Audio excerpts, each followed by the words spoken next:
Hey everyone. Hey everyone. Hey everyone. Let's jump on in. We've got a lot to cover today.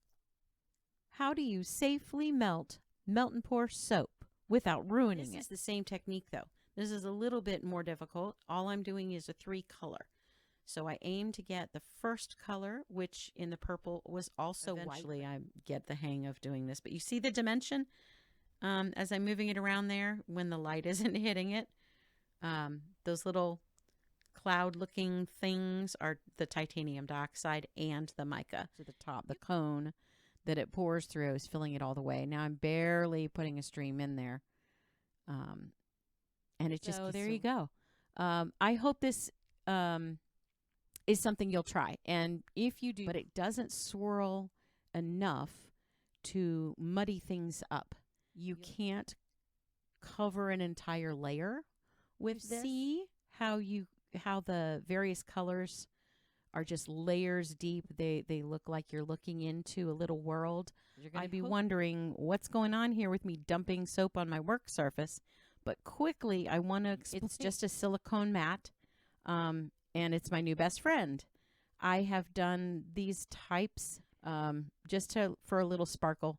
I promise you, the tiniest amount will give you a really nice sparkly effect. Final product, and I really hope you got something out of this. I'm imagining many of you kind of guessed the way I did it because I've seen some of you using soap sheets before.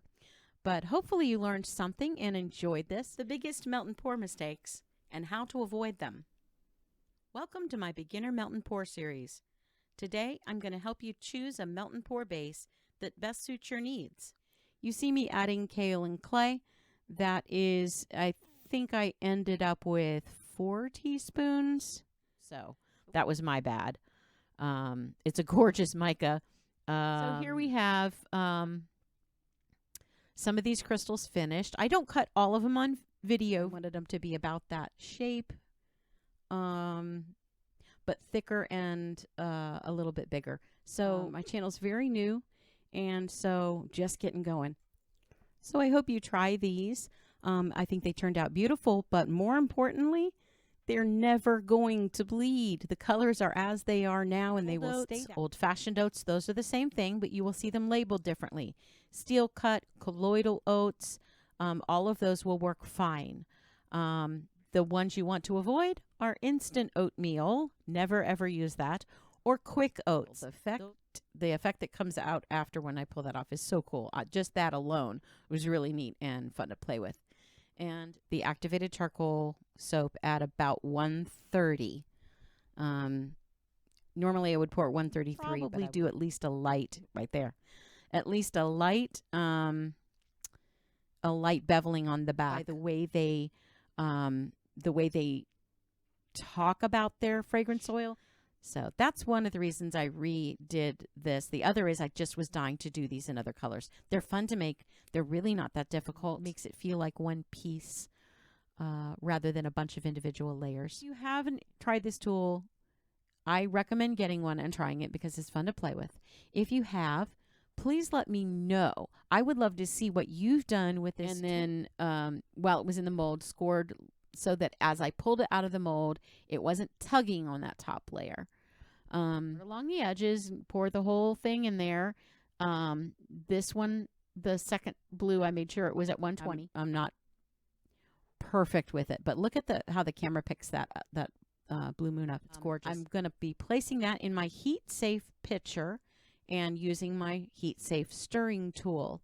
I tend to melt my soap in a microwave, but you can also use a double boiler soap dye.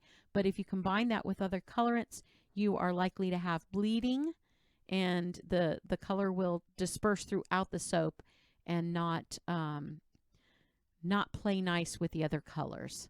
And swirl, and the timing is correct. I feel like it does a better job of both sides being pretty decent.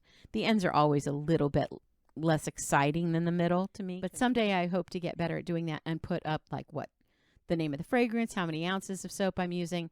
Basically for these, what you're doing is for measurements, you take your mold. How much soap does your mold hold? Divide it by 3. One word of warning on these is you do risk having a lot more glycerin do if you add a lot of salt. Doesn't mean it isn't doable. It's just you have to be cautious about it, which they do make, or a matte mica. They make those, and I haven't ever used those in soap because I've never found the need for anything to be matte other than titanium dioxide or activated charcoal if I'm wanting a matte white or black. I really, really like to play with them. There's crystals come in many shapes and sizes, and even within the same type, you will see different colors, different shapes, different formations. It's a gold. It's a white that reflects gold. I can't remember the name of it, but I will put it in the description. Maybe I'll show it to you someday in person, or not in person, in a video. I'll do a demo. Yeah, there's that double-sided soap again. That is awesome. It's my favorite. I did take some pictures of that overzealously with a not a fine mister. I like to use a fine mister because it spreads out more quickly. You use less, and it's less disturbing to whatever you are spritzing. If you notice,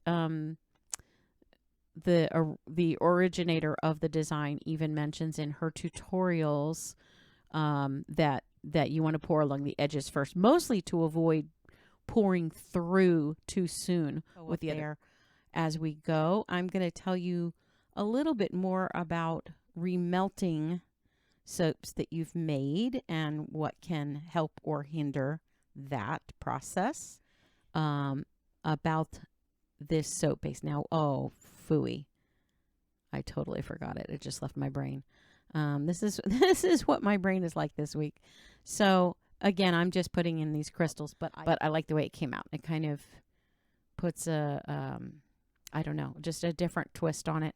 I've seen beads cut this way. I've seen other gemstones cut this way, from either melting your embeds or just perfectly encompassing them, which is what you really want to do.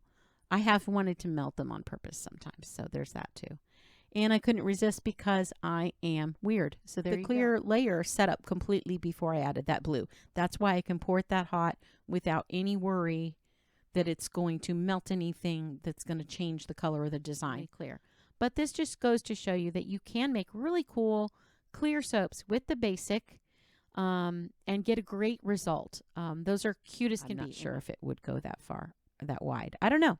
I haven't tried it because I just use my knife for that, and it's much easier. So basically, I shouldn't say always. I usually do either 1.5 times the speed or 2 times the speed. So you're not, I move slowly, I work slowly, and I know you don't want to sit there and watch me, you know, is to then wrap those 2 soaps separately and gift it in a gift box like that with the 2 soaps in place like that. And then and I do show you, this is a design I use in another soap, and actually in a few different soaps in between each layer, in between each thing. And since I folded them, you have to pour in between the fold and in between each color in the future to see how I can see if I can get something to actually look yellow like that. That's a thin sheet, really special lather. And so a lot of people do know that wine is nice on the skin. It's in a variety of different face products. Higher quality than I thought it would be. As with anything, read your instructions. Because whereas the others I did use, you saw, I used a large variety of colors. The colors were not chosen to go together.